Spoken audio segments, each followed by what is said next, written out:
all sorts of things, especially when the strong painkillers kick in. I've heard about the lab too.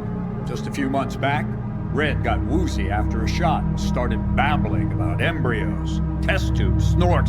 Stay away from it, he kept saying. Man, that was quite a side effect.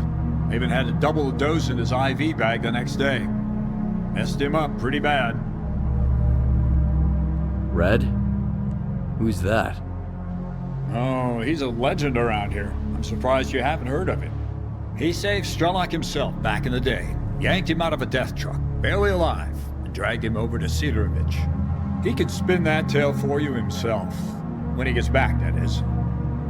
So, where is Red now? He's got a schedule. 2 weeks out in the zone, then a couple of days here.